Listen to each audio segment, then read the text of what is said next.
तो supreme hero की इस एपिसोड की शुरुआत वहीं से होती है जहां से पिछला एपिसोड खत्म होता है, जहां पे बैड लक की बातें यहाँ पे चल रही थी शुई का। और ये नोटिस करते हैं कि भाई जो शुई का बैड लक का पावर है वो भी इंक्रीज हो चुका है, क्योंकि उसका पावर इंक्रीज हुआ, जितना इसका पावर इंक्रीज होगा उतना बैड लक भी इंक्रीज होगा। लेकिन थैंक गॉड कि मेरे ऊपर ऐसा नहीं होगा। और दोनों जो मेरे यहाँ पे जानवर ना भाई, कुत्ता और चिकन, वो दोनों भी कोई ऐसे वैसे बिस्ट नहीं है, बल्कि डिवाइन बिस्ट, यानी उनके ऊपर भी नहीं होगा। तो चलो भाई, हम तीनों तो काफ़ी ज़्यादा लकी है ना। और तभी बेसिकली इसको याद आता कि हाँ भाई, जो होंग शुआन है ना भाई, हाँ होंग शुआन बेसिकली ये भी वापस आ चुके हैं अपने मिशन से। और ये बेसिकली इंसेक्टर के साथ है ना उसी एरिया में, उसी ग्राउंड पे गई थी जिसके बारे में इंसेक्टर ने बात किया था, जहाँ पे आने का इसने ऑफर दिया था, लेकिन उसके साथ नहीं ना गया था, तो होंग शुआन को लेकर गया था। तो होंग शुआन बेसिकली सेफली वापस आ चुकी थी। तो ये भी सोचते कि जाके मैं मिल लेता हूँ। तो ये जाता मिलने के लिए, तो उससे केव के बाहर पहुँचते दरवाजा खड़खड़ाता, सुबह सुबह का माहौल था, तो वो भी यहाँ पे बाहर आती है। और सुबह सुबह का माहौल था, उसने ढंग के कपड़े पहन के नहीं रखे थे। आते यहाँ पे कहते अरे यार कौन है जो सुबह सुबह आकर डिस्टर्ब यहाँ पे कर रहा है। लेकिन जैसे हैन को देखती है, देखते खुश दीवानी, और कहती है कि अरे जानू आप यहाँ पे आ गए, आइए आइए आइए आइए। उसका हाथ पकड़ के लेके जाती है और कहती है भाई आओ आओ आओ। सामने से हैन भी बोलने की कोशिश करता, ये भी कहता चलिए आराम से अंदर अंदर चल के बैठ बात करेंगे। इसके केव का नज़ारा दिखाया जाता है और ढेर सारे आइटम पड़ गए थे। और कहती भाई चलिए मैं आपको कमाल के आइटम दिखाऊंगी जो कि मैंने स्पेशली आपके लिए यहाँ पे जमा किया है। आइटम में देख सकते हैं शायद में 2 यहाँ पे पोकी बॉल भी पड़े हुए हैं, पोकी बॉल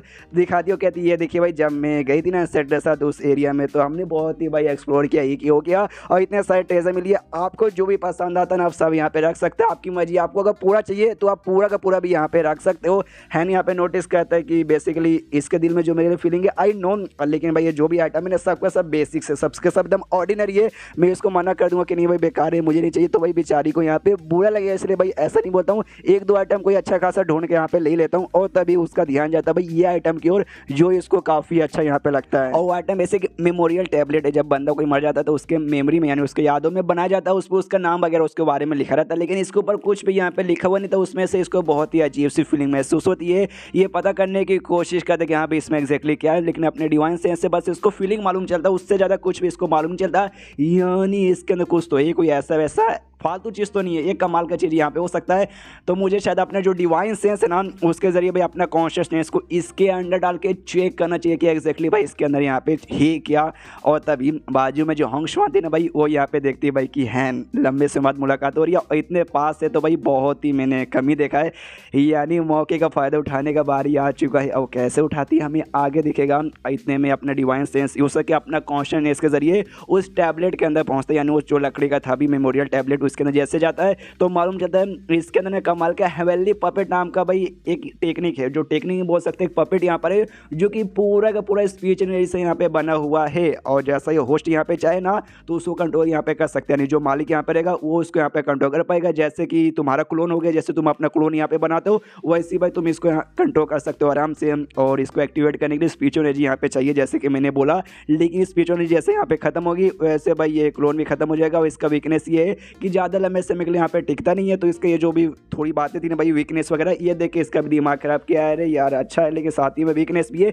लेकिन एक सेकंड, जैसे कि बोला गया कि स्पीच एनर्जी के यहाँ पर है, और मैंने ऐसा सुना है, मैंने मान्यूअल्स में भी पढ़े थे कि जैसे स्पीच एनर्जी वाला जो भी आइटम हो गया, जो भी पपेट हो गया, कुछ भी हो गया, तो मैं उसका पावर है ना भाई उसको रिफाइन करके इंक्रीज भी कर सकते हो। जैसे कि इसका वीकनेस है ना कि भाई ज़्यादा समय के लिए यहाँ पे नहीं रह सकता, तो उसको भाई इंक्रीज कर सकता हूँ, ज़्यादा समय के लिए कर सकता हूँ। और साथ में ये भी कि एक बार स्पीच एनर्जी यहाँ पे खत्म होगा उसके बाद से भाई ये काम करना बंद करेगा, वापस से स्पीच एनर्जी बढ़ेगा तब तो हो सकता है उसका जो क्वांटिटी है ना स्पीच एनर्जी ऑब्जर्व करने का वो बढ़ा सकता हूँ, ताकि भाई ये लंबा समय के लिए और भी यहाँ पे चले। यानी ये सब यहाँ पे कर सकता हूँ। यानी लॉजिक देखा जाए तो लंबे समय बाद होंग शुआन द्वारा मुझे एक बड़ा कमाल का आइटम मिला। अब जैसे कि मैंने बोला भाई ये अपने कॉन्शियसनेस को उसने टैबलेट में डाला, यानी जो रियल बॉडी है ना वो रियल बॉडी बाहर से आराम से है, वो आराम से बैठी हुई है। लेकिन होंग शुआन बैठे कहाँ देगी, वो लिटरली वो उसको लेटा के उसके ऊपर बैठ के उसके कपड़े उतार रही थी। हाँ हैन के, यानी उसके साथ वो सब करना चाहती थी जब तक उसका ध्यान यहाँ पे नहीं था।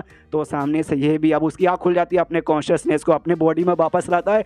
होंग शुआन को ऐसा गंदी हरकत देख के ये भी हिल जाता है, जोर से चिल्लाता है, कहता है मेरी माँ यार रुक जा, कपड़े वापड़े वापस पहनता, शर्मा तो ये भी रहता, कहता है कि अरे यार ये तुम गलत करी, तुम ऐसे कैसे किसी की इज्जत यहाँ पे लूट नहीं सकती। वो सारी बातें छोड़ो, ये जो लकड़ी का था ना भाई मेमोरियल टैबलेट मुझे अच्छा यहाँ पे लगा, तो इसको मैं रखना चाहता हूँ, रख सकता हूँ ना।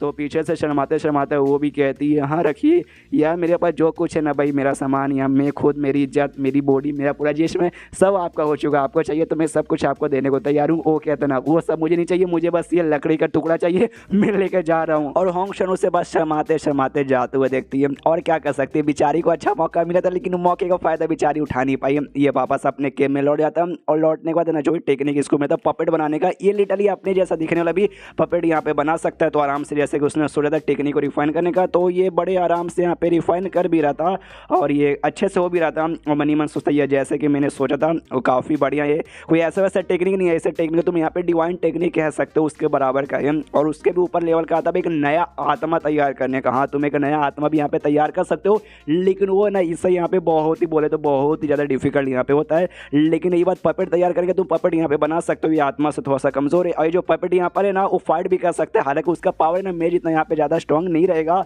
और सबसे कमाल की बात, पपेट बाई चांस तुमने बनाया और पपेट तुम्हारे जैसा दिख भी सकता है, और पपेट जो कुछ यहाँ पे देख रहे हैं ना, तुम्हें अपनी आंखों से यहाँ पे दिखाई देगा। अगर तुमने पपेट को अपने से 10,000 किलोमीटर भी दूर भेजा है, पपेट वहाँ क्या क्या देख रहा है वो सब तुम्हें यहाँ पे मालूम चलेगा। तभी इसके दिमाग की बत्ती जलती है और समझ आता है कि हाँ भी मेरे अभी जान पहचान में 3 बड़े दम मतलब क्लोज लोग हैं, जिनके ऊपर मैं नहीं चाहता मुसीबत आए। एक मेरी सीनियर, एक मेरी मास्टर, दूसरी होंग शुआन। तो ऐसा कर सकते हो कि भाई उनके लिए एक पपेट बना के मैं दे सकता हूँ, ताकि जैसे कोई मुसीबत में आए पपेट जाकर उनकी प्रोटेक्शन कर लो। बाई चांस मान भी लो कि यहाँ भी पपेट प्रोटेक्शन नहीं कर पाया, पपेट हार गया, लेकिन पपेट देख तो सकता है कि यहाँ पे उनके ऊपर मुसीबत आया है, और उनके जरिए भाई मैं देख सकता हूँ पपेट के जरिए, तो मैं उस समय उनके पास पहुँच जाऊँगा उनसे बचाने के लिए। और तभी इसके दिमाग में थोड़े से गंदे विचार भी आ जाते हैं कि एक सेकंड भाई, ये सारी चीज़ें वो जो करेंगे पपेट देख सकता है, और पपेट जो देख सकते हो मैं भी देख सकता हूँ।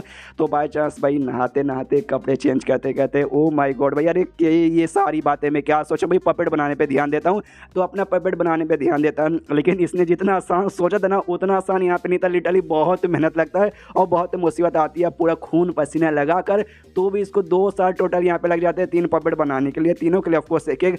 तो फाइनली 3 साल बाद बन जाता है, 3 नहीं 2 साल बाद। तो सबसे पहला पपेट लेके यहाँ पे पहुँचता है होंग शुआन के पास और कहता है सुनो ना होंग शुआन, ये देखो इसे कहते हैं पपेट, जो मेरे जैसा दिख रहा होगा, तुम अगली बार कहीं भी यहाँ पे जाओगी ना तो इसको अपने साथ यहाँ पर लेके चलना, ये तुम्हारी प्रोटेक्शन यहाँ पे करेगा। ये तो देखते खुश करे, वाह जानू ये तो आपके जैसा यहाँ पे दिखाई दे रहा है। उसके बाद से लेके जाता है इसके पास, सीनियर के पास, और कहते हैं सीनियर इसे रखो भाई, कहीं भी जाओगी तो मुसीबत के टाइम पे रखना अपने पास, प्रोटेक्शन आपका हो जाएगा। ये भी देखे खुश, अरे जूनियर वाह ये तो तुम्हारे जैसा लग रहा है। ऑफकोर्स इसके साथ मतलब इसको मैं अपने साथ 24 घंटा रखूंगी। फिर इसकी जो मास्टर है, मास्टर के पास लेके जाता है, मास्टर के रिएक्शन नॉर्मल था कि ओके ठीक है रखूंगी। एंड देन फाइनली भाई तीनों को दे देता है और चैप्टर वहीं पे खत्म हो जाता है। तो चैप्टर खत्म तो वीडियो भी खत्म। तो मिलता है अगले किसी वीडियो में, जब तक के लिए बाय बाय।